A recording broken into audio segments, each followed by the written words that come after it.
मैनपुरी उपचुनाव की जंग तेज हो गई है। आज बीजेपी के बड़े नेता मैनपुरी संसदीय क्षेत्र के अलग अलग इलाकों में प्रचार करेंगे। बीजेपी प्रदेश अध्यक्ष भूपेंद्र चौधरी जसवंत नगर विधानसभा क्षेत्र में बूथ अध्यक्ष सम्मेलन करेंगे और मैनपुरी में कमल खिलाने का मंत्र देंगे। दोपहर 12 बजे से बूथ अध्यक्षों का सम्मेलन शुरू होगा। वहीं बीजेपी प्रत्याशी रघुराज सिंह शाक्य के समर्थन में केंद्रीय मंत्री एसपी सिंह बघेल, सांसद सुब्रत पाठक और जयवीर सिंह मैनपुरी में जनसंपर्क कर वोट की अपील करेंगे।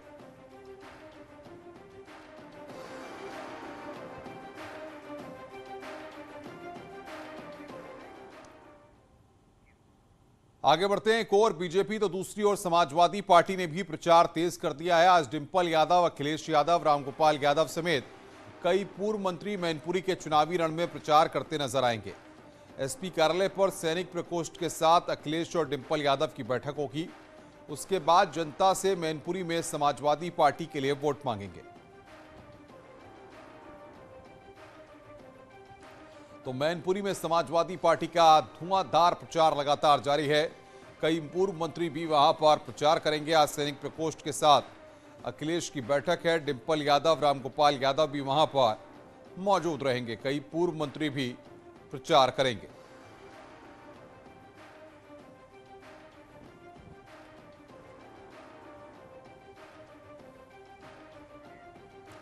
और बातचीत करने के लिए दिनेश शाक्य हमारे संवाददाता इटावा से हमारे साथ सीधे जुड़ रहे हैं।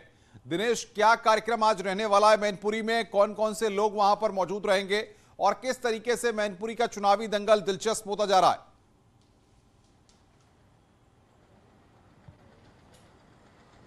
नेताजी मुलायम सिंह यादव के निधन के बाद मैनपुरी संसदीय सीट के हो रहे उपचुनाव में आज समाजवादी पार्टी के राष्ट्रीय अध्यक्ष अखिलेश यादव, समाजवादी पार्टी के प्रमुख महासचिव प्रोफेसर रामगोपाल यादव, उम्मीदवार डिंपल यादव समेत पार्टी के तमाम छोटे बड़े कार्यकर्ता मैनपुरी में डोर टू डोर कैंपेनिंग के साथ साथ में सैनिक सम्मान समारोह में शामिल होंगे। और इसके अलावा उन्होंने तमाम ऐसे भी आयोजन रखे हुए हैं जहां वो घर घर जाएंगे, लोगों से वोट मांगेंगे। करीब 2 दर्जन स्थानों पर जाने का उनका कार्यक्रम फाइनल हुआ है। तो रामगोपाल यादव और अखिलेश यादव मिल करके जाएंगे। उनके साथ में डिंपल यादव भी रहेंगी, पूर्व सांसद धर्मेंद्र यादव भी रहेंगे, पूर्व सांसद तेज प्रताप यादव भी रहेंगे। हालांकि सभी लोग अलग अलग कैंपेनिंग करेंगे, लेकिन डिंपल यादव को लेकर के मैनपुरी में समाजवादी पार्टी बेहद गंभीर हो गई है। दूसरी तरफ भारतीय जनता पार्टी के प्रदेश अध्यक्ष भूपेंद्र चौधरी इटावा के जसवंत नगर में एक बूथ अध्यक्षों के सम्मेलन को संबोधित करेंगे। दोपहर 12 बजे के करीब ये आयोजन होना है। भूपेंद्र चौधरी दोपहर 12 बजे करीब पहुंचेंगे। इसको लेकर के पूरी तैयारियां करके रखी गई हैं। बिल्कुल। और देवेंद्र चौहान हमारे साथ मैनपुरी से जुड़ रहे हैं।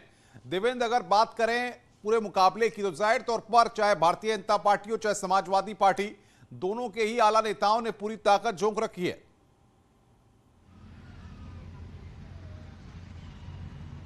बिल्कुल, जिस तरीके से जो मुकाबला है वो बेहद दिलचस्प और दिखाई देगा, क्योंकि दोनों पार्टियों के तमाम नेता, दोनों लोग वहाँ मौजूद हैं और तमाम मीटिंगें कर रहे हैं। उसके अलावा देखा जाए तो चाहे प्रदेश स्तर का नेता हो, चाहे भाजपा में केंद्रीय नेता हो, बघेल आज करहल में जो है अपनी चुनावी जनसभा करेंगे और लोगों से जनसंपर्क करेंगे।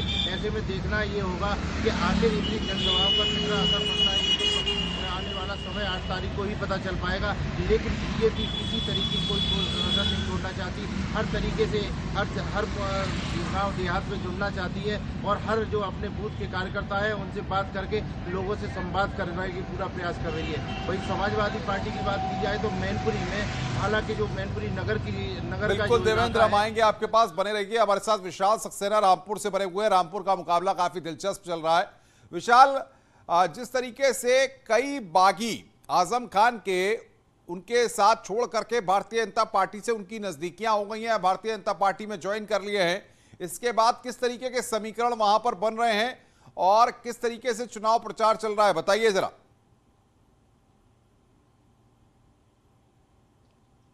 देखिए, आजम खान के को लोग छोड़ करके जो लोग क्या कहते हैं भाजपा में शामिल हुए हैं, उनको लेकर के प्रतिक्रिया भी सब अलग अलग तरीके से आ रही है। सपा के जो जिला अध्यक्ष वीरेंद्र गोयल, उनका ये कहना है कि इन लोगों की पहचान आजम खान से थी और ये लोग ना कि आजम खान की इनसे। तो जाहिर बात है ये लोग जो छोड़ करके गए, इनसे कोई फर्क आजम खान को नहीं पड़ना। भाई उन्होंने ये भी कहा कि बीजेपी के जिस तरह से लोगों ने डेरा डाल रखा है, जो मंत्री उनके बार बार रामपुर में आ रहे हैं, तो बीजेपी के लोग खाली हैं, वो अभी रामपुर में आकर के, और वो लोग समाजवादी जो है वो बीजेपी के अभी लोगों का तमाशा देख रही है। अभी देखना ये, और हमारे पास भी स्टार प्रचारक है, अभी हम उनका तमाशा देख रहे हैं और आगे हमारा प्रचार शुरू होगा। अब देखना यह है कि उपचुनाव पे, क्योंकि आजम खान बिल्कुल खामोश बैठे हैं, उन्होंने सिर्फ इतना ही कहा कि अब भी कुछ बोलने को बचा है क्या, तो आजम खान इस चुनाव में क्या बोलते हैं ये भी देखने वाली बात हो, क्योंकि उनकी जो मेन जनसभाएं होती है वो किले के मैदान से जनसभा होती है, शाबाद गेट की एक जगह है वहां उनकी जनसभा होती है, पानदरीबी पे जनसभा होती है। ये इनकी 3 मेन जगहें हैंगी ऐसी हैं जहां वो चुनावी जनसभाएं करते हैं और जहां से उनको बहुत फायदा होता है, क्योंकि तीनों ही जो है मुस्लिम गण हैंगे। वहीं जो आजम खान के लोग छोड़ करके समाज में भाजपा में आ रहे हैं, तो कहीं ना कहीं भाजपा भी मजबूत होती दिख रही है। और इस समय चुनाव प्रचार चल रहा है, उसमें भाजपा पूरी तरह से मजबूती से चुनाव लड़ रही है और समाजवादी पार्टी का चुनाव प्रचार बिल्कुल कम सा चल रहा है। जी विशाल, बहुत शुक्रिया, आप बने रहिए हमारे साथ। दिनेश शाह के लगातार हमारे साथ बने हुए हैं। दिनेश, जसवंत नगर की अगर बात करें, भारतीय जनता पार्टी भी वहां पर बूथ सम्मेलन कर रही है, लोगों को जोड़ने की कवायद हो रही है। ऐसे में क्या लगता है ये मुकाबला कितना दिलचस्प होने जा रहा है?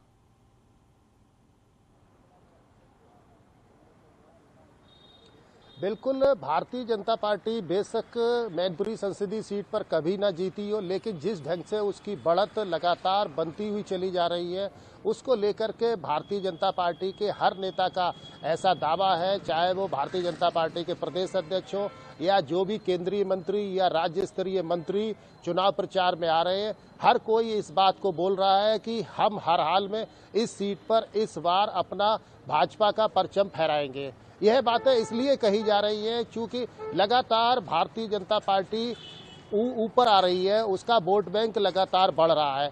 पिछला जो चुनाव हुआ था साल 2019 में, जिसमें सपा और बसपा के गठबंधन के बीच में नेताजी मुलायम सिंह यादव चुनाव मैदान में उतरे थे, उनको जो है मामूली सी बढ़त के साथ में करीब 94,000 से जीत उनको हासिल हुई थी। और इसके अलावा रामपुर और आजमगढ़ में समाजवादी पार्टी को करारी हार का सामना करना पड़ा है।